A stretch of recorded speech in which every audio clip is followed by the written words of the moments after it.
Hello everyone, नमस्कार और आप सभी का स्वागत है। तो साथियों, रिजल्ट डिक्लेयर हुआ आईबीपीएस क्लर्क का।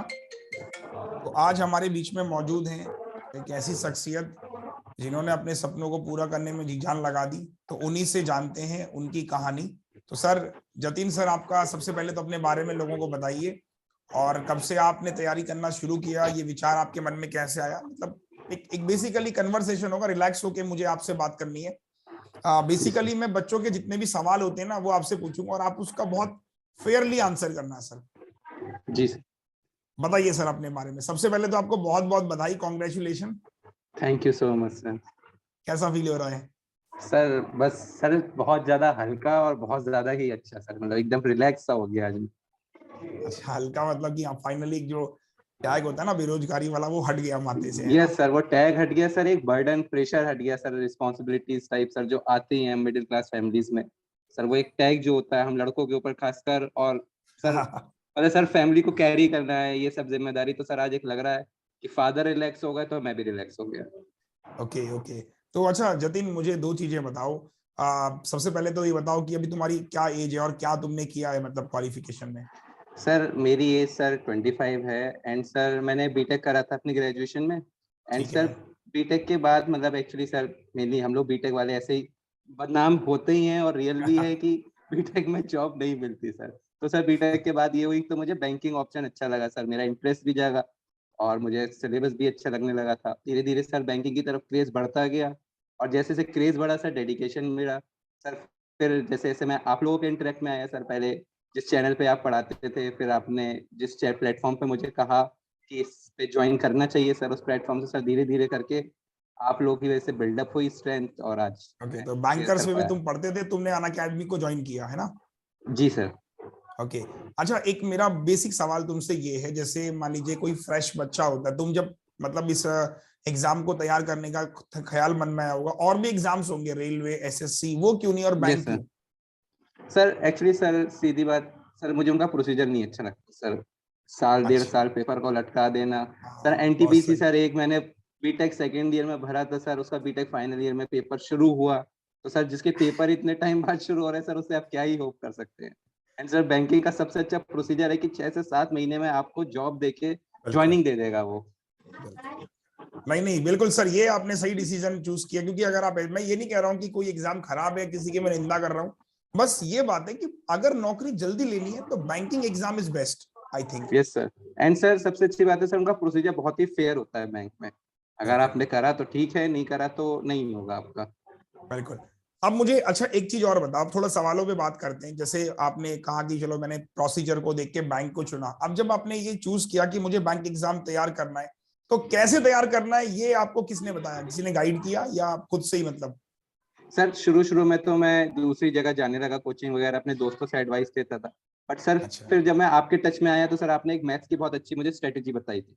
तो उस अच्छा। स्ट्रेटेजी पे मैंने अपना क्या पेपर दिया स्ट्रेटेजी थी, तो जरा एक बार बताओ, तो मैं खुद भूल गया। सर जब शुरू शुरू में मैंने ज्वाइन करा था तो सर आज जैसे मैं पेपर अटेंड करता था बिल्कुल सीक्वेंस से, जैसे क्वेश्चन है वैसे ही अटेंड करने। तो ओके। आपने बताया कि नहीं ऐसे नहीं करना चाहिए, बच्चों को पहले जैसे इजी उठाओ, अप्रोक्सीमेशन उठाओ, सिंप्लीफिकेशन उठाओ, फिर उस ओके। क्वेश्चन को उठाओ जिसमें तुम्हारी स्ट्रेंथ है। तो सर ठीक मैंने है। पहले अप्रोक्सीमेशन, सिंप्लीफिकेशन, क्वाड्रेटिक और मिसिंग सीरीज या रॉन्ग नंबर सीरीज। उसके बाद सर मुझे डीआई में बहुत इंटरेस्ट था, स्पेशली कैलकुलेट डीआई मुझे बहुत अच्छी लगती थी। अच्छा। तो सर मैं उसको भी बहुत करता था, और बार ग्राफ, लाइन ग्राफ, और थोड़ा सा अर्थमेटिक में वीक था, तो सर कुछ कुछ मेरा फिजिक्स काम आ गया, और कुछ कुछ सर जो आपसे सीखा वो काम आ गया, तो अर्थमेटिक ठीक ठाक बिल्डअप कर। अच्छा ठीक है। अब मुझे एक चीज बताओ, जैसे अभी आपका सिलेक्शन आईबीपीएस क्लर्क में हुआ है ना? जी सर। तो कौन सा बैंक आपको मिला है? Sir Indian bank. Indian bank. तो घर वाले खुश हैं? सर खुश सर, बहुत ज्यादा ही खुश है सर। अच्छा। तो मतलब सबसे पहले तो देखो, मुझे आपसे ये जानना है कि क्लरिकल में हुआ, पीओ के अटेम्प्ट भी आपने दिए होंगे? यस सर, पीओ में सर मेरा मेंस कुछ 3-4 नंबर से रह गया था। अच्छा। अब मुझे छोटी सी एक जो सवाल है, मुझे अब स्पेशली बताना, जैसे मैथ्स, इंग्लिश, रीजनिंग, ये तीनों सेक्शन में क्या चीज आपको सबसे ज्यादा मतलब लगता था कि यार ये बहुत इजी है, ये बहुत टफ है, मैथ्स, रीजनिंग, इंग्लिश में? सर जैसे मुझे मैथ्स में सर थोड़ा अर्थमेटिक में प्रॉब्लम होता था, ठीक है। स्पेशली मिक्सचर एंड एलिगेशन में सर, ठीक है। एंड क्या कहते हैं कंपाउंड इंटरेस्ट टाइप में, क्योंकि सर वो क्वेश्चन ठीक बहुत है। लेंदी हो जाते थे मेरे लिए। एंड सर सबसे इजी सर मैथ्स का वही सिंप्लीफिकेशन और अप्रोक्सीमेशन लगता था। सर मैं कैलकुलेटिव अच्छा भी कैलकुलेशंस अच्छी भी करता था, तो मेरे से वो क्वेश्चन जल्दी बन भी जाते थे। एंड सर ठीक है। क्वाड्रेटिक सबसे वो टॉपिक था जो मुझे मुश्किल लगता था, उसके बाद इतना इजी लगने लगा कि अप्रोक्सीमेशन को भी उसने टेक ओवर कर लिया क्वाड्रेटिक ने। अच्छा, वाह। और इंग्लिश में क्या हाल आपका, मतलब इंग्लिश ठीक था या मॉडरेट था या फिर अच्छा था? सर इंग्लिश मेरा मॉडरेट था सर, मतलब मेरा ओके। बैकग्राउंड सीबीएसई से रहा, तो इंग्लिश में मुझे इंटरेस्ट भी था, मैं लिटरेचर बहुत शौक से पढ़ता था, तो ठीक इंग्लिश है। मेरी अच्छी रही। एंड विशाल सर का कहना था जैसे रीडिंग करो रीडिंग करो, और मुझे रीडिंग में इंटरेस्ट भी बहुत था, तो मैं आराम से कर भी लेता था। एंड सर मेरे कुछ फ्रेंड्स भी रहे जिनने मुझे इंग्लिश काफी अच्छी कराई, तो ओके, उनकी वजह से मेरी इंग्लिश और भी अच्छी होती गई। वो लोग जैसे बहुत बढ़िया। कि छोटे छोटे एरर्स मेरे डिटेक्ट कर लेते थे कि देखो तुम इसमें यहाँ गलती कर रहे हो या वहाँ गलती कर रहे हो, तो उसमें ओके हो ओके। जाती थी। अच्छा, आप मुझे ये बताओ, जैसे प्री एग्जाम तुमने जब कब से तैयारी करना शुरू किया तुमने? 2019? सर यस सर, अगस्त 2019। तो मतलब 19 से 22 3 साल हो गए, मतलब आखिर में जान सकता हूँ कितना समय क्यों लग गया? सर एक्चुअली अगस्त 2019 में स्टार्टिंग करा मैंने, उसके बाद क्या कहते हैं हम्म। अगस्त 2019 में स्टार्टिंग करा सर, उसके बाद जो है कोरोना टाइम भी आया सर, उस बीच ओके। में काफी डिस्ट्रैक्शन हुआ सर, घर में भी लोग बीमार रहने लगे थे और थोड़ा हम्म। डर भी रहता था, तो उस टाइम पे सर फिर मैंने अन अकेडमी प्लेटफॉर्म पकड़ा था, क्योंकि मुझे वो सबसे सेफ साइट लगी थी कि घर में रहो और पढ़ो। ठीक है। तो उसके बाद सर थोड़ा मतलब चलता रहा, तो कई बार जैसे सर मेरा आरआरबी प्री 2 बार निकला, मेंस भी निकला, इंटरव्यू ओके। में रहा। सर आईबीपीएस क्लर्क भी पिछली बार सर से मेंस में 3 से 4 नंबर से रह गया था, तो सर इस बार ठीक है। फाइनली मेरा सेकंड अटेम्प्ट था आईबीपीएस क्लर्क का, और सब अच्छा, हो गया। सेकंड अटेम्प्ट था। चलो जी सर। सर, अब मुझे एक छोटी सी बात और सवाल आपसे पूछनी है। जैसे मैथ्स को लेके बच्चे सवाल पूछते हैं, और इंग्लिश को लेके भी बहुत सारे बच्चों का भी ना मैथ्स की वजह से ही सिलेक्शन नहीं हो पाया, क्योंकि रीजनिंग समहाउ इजी लगता है बच्चे को यस सर, कि यार रीजनिंग थोड़ा नेक्स्ट। कंपैरेटिवली इजी होता है। हाँ, रीजनिंग सबको आसान लगता है। तो मैं दो ही सेक्शन पे आपसे सवाल पूछूंगा, और तीसरा सेक्शन है मेरा जनरल अवेयरनेस। तो सबसे पहले तो मुझे ये बताओ कि भैया मैथ्स तुमने कैसे तैयार किया? सर मैथ्स एक्चुअली सर जैसे मैं बच्चों को ट्यूशंस भी देता हूँ सर, ओके। तो उन लोगों को जैसे मेंसुरेशंस वगैरह पढ़ाना होता है, तो उसके फॉर्मूले मुझे बहुत अच्छे से याद है सर। इस बार मेंसुरेशन के क्वेश्चंस भी थे, तो वो मुझे अच्छा। इजी बन गया। डीआई में मेंसुरेशन के क्वेश्चन पूछ लिए थे सर उन्होंने, तो मुझे ओके थोड़ा इजी पड़ गया। उसके बाद ओके। सर जैसे क्या कहते हैं अर्थमेटिक में जैसे sir speed time and distance है, तो सर 11वीं की फिजिक्स में हम लोग को बहुत अच्छे से पढ़ाया गया था काइनेमेटिक्स, उसमें स्पीड ओके। टाइम डिस्टेंस मेरा बिल्डअप हो गया था। एंड सर अच्छा। आपकी वजह से सर मेरा अप्रोक्सीमेशन क्वाड्रेटिक और जो बाकी पूरा था sir, specially DI, sir DI मैंने आपकी वजह से इतना अच्छा कर दिया था कि मुझे डीआई में बिल्कुल डर नहीं लगता। अरे वाह। चलो, तो ये बेसिकली मैथ्स की स्ट्रैटेजी रही। और आप मुझे जरा इंग्लिश की स्ट्रैटेजी बताओ, इंग्लिश को तुमने कैसे तैयार किया? सर इंग्लिश में सर ग्रामेटिकल एरर्स मेरे से बहुत होते थे, तो सर मैं क्या ठीक है। करता था, मतलब पहले तो मैंने सर विशाल सर की क्लास ली और सारे रूल्स लिखे जैसे भी ठीक थे, है। उन रूल्स को सर 2-3 बार रिवाइज करा। उसके बाद सर अगर मैं जैसे कोई मॉक टेस्ट देता था और कोई गलती करता था, तो उसे लिख लेता था अपने पास, ताकि जब भी मैं दोबारा उस चीज को देखूं तो मुझे याद रहे कि मैंने ये पिछली बार गलती करी थी, तो ये गलती बिल्कुल रिपीट बिल्कुल। ना हो। ओके। और मुझे थोड़ा सा ये बताओ, जैसे ना इंग्लिश तो हो गया, बाकी जीए में चूंकि बहुत क्वेरी आती है कि जीए कितने महीनों का पढ़े, कहाँ से पढ़े, क्योंकि बहुत सारे सोर्स है मार्केट में। तो फिर भी तुम्हारा क्या मतलब जीए को लेकर कहना था? सर जीए मेरा ये था सर, जीए में मुझे भी बहुत डर लगता था, तो सर जीए में मंथली वगैरह मतलब 2-3 तो सोर्सेज से मंथली पढ़ लेता था, और अच्छा। मतलब पढ़ता रहता था। और जब सर धीमे धीमे प्री की इतनी हैबिट हो गई सर, तो फिर मैं प्री से कुछ दिन पहले थोड़ा प्री रिवाइज करता था, और बाकी मेंस के जीए को बहुत टाइम देता था। अब मुझे एक चीज थोड़ा सा बताना, जैसे मान लीजिए एक बच्चा, नया बच्चा आया है, फर्स्ट टाइम आया है, तो वो क्या पहले आपने मतलब जीए को डे वन से पढ़ना शुरू किया, या फिर जब आपने पहले प्री तैयार किया फिर जीए पढ़ना शुरू किया? सर शायद मेरी गलती थी कि जब मेरा पहली बार प्री क्वालिफाई हुआ था, तो उसके बाद मैंने जीए को सीरियसली लिया था। बट मेरा ये अच्छा, कहना है कि जो बच्चा डे वन से तैयारी करेगा, उसे अपना दिन का चाहे आधा से 1 घंटा दे, पर जीए को जरूर दे।